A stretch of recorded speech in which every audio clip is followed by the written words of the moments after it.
Assalamualaikum warahmatullahi wabarakatuh. Kita hari ini akan membahas tema terkait tentang zakat. Bagi pemirsa yang ingin mengetahui detail terkait tentang zakat, alhamdulillah saya sudah menulis buku terkait tentang zakat dengan judul Pengantar Lengkap Zakat Kontemporer.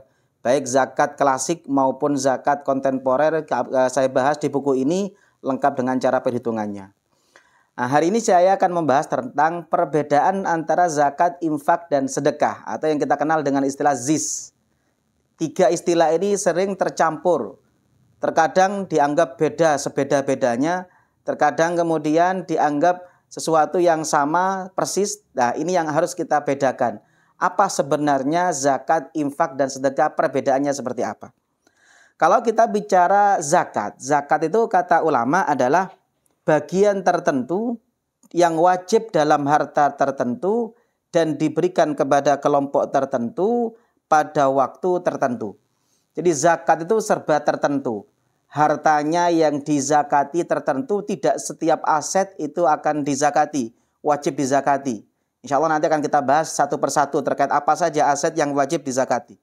Yang kedua, zakat itu bagiannya juga tertentu. 2,5% untuk zakat perdagangan, tidak bisa diotak-atik 5%, tidak bisa diotak-atik dikurangi.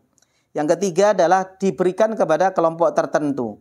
Maka zakat tidak bisa dijadikan sebagai pajak, karena alokasi pajak dengan alokasi zakat itu sangat berbeda. Dan yang terakhir adalah zakat itu waktunya juga tertentu. Maka ada yang keliru di kita adalah ketika kita melakukan zakat biasanya hanya Ramadan, padahal zakat itu tidak tergantung Ramadan. Zakat itu ada haulnya, tergantung tentang haulnya kapan. Cuma di kita biasanya zakat ini dibahas ketika Ramadan. Zakat yang ada pada Ramadan yaitu zakat fitrah. Ini adalah zakat. Lalu apa dengan infak? Infak kalau kita mengacu kepada Imam Al-Jurjani. Al-Jurjani dalam kitabnya At-Ta'rifat mengatakan al-infak huwa sorful mal ilal hajah. Infak itu artinya adalah menggunakan harta untuk keperluan tertentu. Itu namanya infak. Maka infak itu para jamaah khusus harta, tapi umum digunakan untuk keperluan apapun. Makanya kalau kita bicara infak, infak itu lebih umum untuk keperluan apapun, tapi khusus untuk harta. Makanya kalau kita lihat di Al-Quran, infak itu tidak hanya sesuatu yang baik. Bahkan infak itu bisa sesuatu yang haram. Ini yang mungkin agak sedikit aneh di kalangan kita. Tapi kita coba cek di Al-Quran. Di Al-Quran, infak ini bisa digunakan untuk kebutuhan secara mubah. Inilah yang dimaksud dalam surah Al-Kahf. Allah Subhanahu wa taala berfirman, "Wa uhita bi thamarihi fa asbaha yuqallibu kaffahi 'ala ma anfaqa fiha." Ketika Allah Subhanahu wa taala menjelaskan terkait tentang orang yang menginfakkan hartanya untuk kebutuhan investasi. Infak yang sunnah, ini ayat paling favorit. Allah Subhanahu wa taala berfirman, "Matsalul ladzina yunfikuna amwalahum fi sabilillah kamatsali habbatin ambatat sab'a sanabil fi kulli sumbulatin mi'atu habbah." Perumpamaan orang yang menginfakkan hartanya di jalan Allah, maka seperti orang yang menanam satu biji, yang dari satu biji ini kemudian akan muncul 3 tangkai, dan setiap tangkai akan memunculkan 100 biji. Ini adalah infak yang sering kita dengar. Tapi ingat, Al-Quran menyebutkan ada infak itu yang haram. Apa itu? Bisa kita temukan dalam surah Al-Anfal ayat 36. Allah Subhanahu wa taala berfirman, "Innal ladzina kafaru yunfikuna amwalahum liyasuddu an sabilillah." Sesungguhnya orang-orang kafir itu menginfakkan hartanya untuk menghalangi di jalan Allah. Yang menggunakan orang kafir digunakan untuk sesuatu yang bisa menghalangi jalan Allah Subhanahu wa taala. Ini berarti penggunaan harta untuk sesuatu yang diharamkan. Maka infak itu tidak hanya yang sunnah, tidak ada yang wajib. Bahkan menggunakan harta untuk keperluan-keperluan yang haram pun secara bahasa bisa dikatakan menjadi infak. Dan itu dipakai oleh Al-Quran. Termasuk zakat. Zakat ini termasuk infak. Karena zakat itu selalu pakai harta. Zakat tidak mungkin pakai senyuman. Maka zakat oleh Al-Quran terkadang menggunakan bahasa infak. Ini bisa kita temukan dalam surah At-Taubah ayat 34. Allah Subhanahu wa taala berfirman, walladzina yaknizuna adh-dhahaba wal fiddata wa la yunfikuna fi sabilillah. Orang-orang yang kemudian menyimpan emas dan perak dan tidak menginfakkannya di jalan Allah. Kalau kita baca kitab tafsir, maka ulama-ulama tafsir mengatakan yang dimaksud tidak menginfakkannya di jalan Allah adalah tidak membayar zakatnya. Maka zakat itu bagian terkecil dari infak. Karena zakat itu pasti pakai harta, sedangkan infak adalah menggunakan harta. Begitu juga kalau kita lihat nafkah keluarga yang wajib, itu Al-Quran menggunakan bahasa infak. Makanya dalam surah An-Nisa 34, Allah berfirman, Ar-rijalu qawwamuna 'alan nisa bima faddalallahu ba'dhum 'ala ba' wa bima anfaqu bin amwalihim. Laki-laki itu oleh Allah Subhanahu wa taala dijadikan qawwam karena satu dia punya keutamaan fisik dan lain sebagainya. Yang kedua adalah karena dia adalah orang yang menafkahi keluarganya. Maka nafkah yang wajib Al-Quran menggunakan bahasa infak. Karena Al-Quran itu menggunakan bahasa infak. Kenapa? Karena harta itu salah satunya digunakan untuk nafkah keluarga. Maka kalau kita bicara infak, infak itu intinya adalah menggunakan harta. Kita ke warung beli makanan, itu ya infak.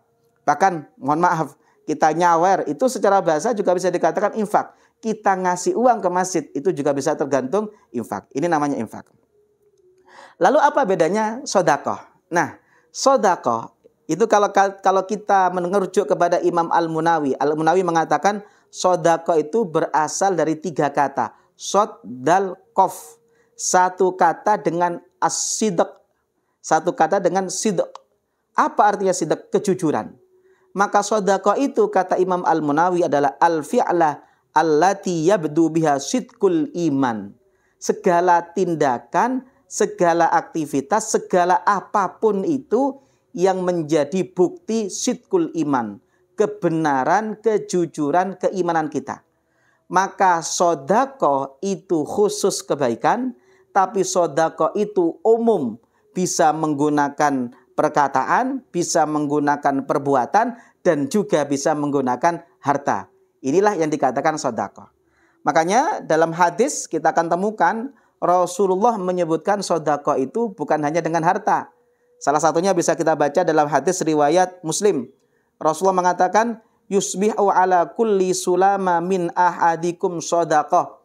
Setiap pagi kata Rasulullah SAW, setiap sendi kalian itu ada 360 sendi. Itu kalau bisa kata Rasulullah SAW wajib disodakoi. Maka kalau kita punya sendi 360, kalau kita kali per sendi dikalikan 1000, maka sodakoh tiap pagi sekitar 360.000. Ini kan berat. Maka Rasulullah SAW mengatakan, kalau kamu tidak bisa sodakoh pakai harta, maka beliau melanjutkan, fakullu tasbihah sodakoh, wa kullu tahmidah sodakoh. Setiap baca subhanallah itu sodakoh.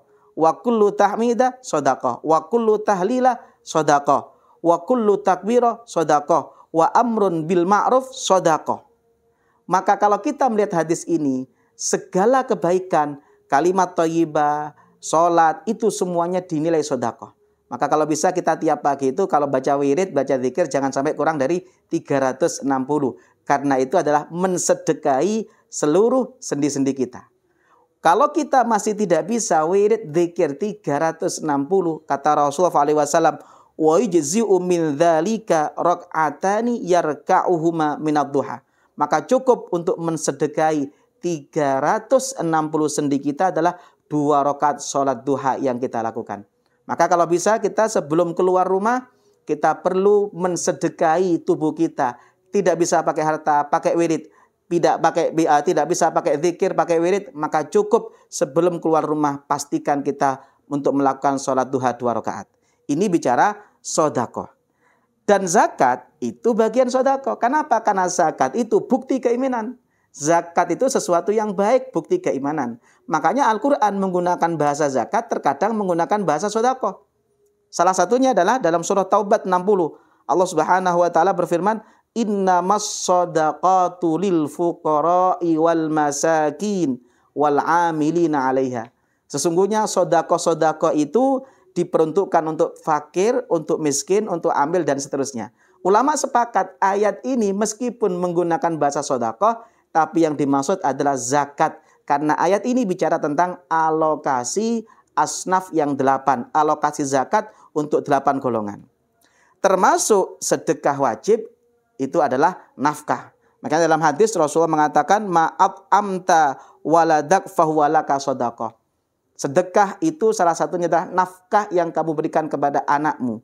Wa ma'at amta zaujatak fahuwalaka sodaqah. Apa yang kamu berikan nafkah kepada istrimu, maka itu termasuk sodaqah. Maka para jamaah yang saya hormati, sodaqah itu khusus kebaikan. Segala bentuk kebaikan itu adalah sodaqah. Bahkan kata Rasulullah SAW, tabassumuka fi wajhi akhika sodaqah. Senyum pun kalau kita niati membahagiakan kepada orang, itu sodaqah. Bahkan dalam hadis yang lain agak vulgar, dikatakan wa fi bid'i ahadikum sodaqah. Pada kemaluan kalian ada sodaqah. Sahabat bertanya, bagaimana mungkin kita menyalurkan syahwat kita dapat sodaqah? Kata Rasulullah, kalau engkau salurkan kemaluan kamu, syahwatmu kepada yang haram, maka menjadi yang haram. Tapi kalau itu kamu salurkan kepada istri halalmu, maka itu menjadi sedekah. Maka sedekah itu khusus kebaikan tapi umum. Bisa perbuatan, bisa tindakan, bisa harta. Maka para jamaah yang saya hormati, kalau kita bicara tentang apa irisan antara sedekah, antara infak, antara zakat. Maka kalau kita bicara sedekah khusus kebaikan, tapi umum bisa perbuatan, bisa perkataan, bisa harta. Tapi infak khusus harta, tapi umum bisa yang baik, bisa yang buruk. Maka kalau khususnya infak mentaksis umumnya sedekah, sedangkan khususnya sedekah mentaksis umumnya infak, inilah irisannya. Makanya irisannya adalah segala sesuatu yang baik kalau menggunakan harta, maka bisa dikatakan sedekah, maka bisa dikatakan infak. Ini bisa kita temukan dalam surah Al-Baqarah. Ini menarik. Dalam surah Al-Baqarah 262, 263 Allah Subhanahu wa taala berfirman, "Alladzina yunfikuna amwalahum fi sabilillah, tsumma la yutbi'una ma anfaqu manna wala adza." Di ayat 262 Allah menggunakan bahasa alladzina yunfikuna amwalahum, orang yang menginfakkan hartanya di jalan Allah. Tapi di ayat selanjutnya Allah mengganti dengan menggunakan redaksi qaulum ma'rufu wa maufiratun khairun min shadaqatin yatba'uha adza. Perkataan yang baik dan kemudian permintaan maaf yang baik itu lebih baik dibandingkan sedekah yang diiringi dengan penyakit, mengungkit-ungkit dan kemudian menyakitkan hati. Di ayat awal Allah menggunakan bahasa infak, yunfikun. Di ayat kedua diganti dengan sedekah. Karena segala sesuatu yang baik, kalau menggunakan harta, maka bisa dikatakan sedekah, bisa dikatakan infak. Maka para jamaah yang saya hormati, zakat itu bagian terkecil infak, juga bagian terkecil sedekah. Zakat bisa dikatakan infak, bisa dikatakan sedekah. Kenapa? Karena zakat itu pakai harta, maka zakat bagian dari infak.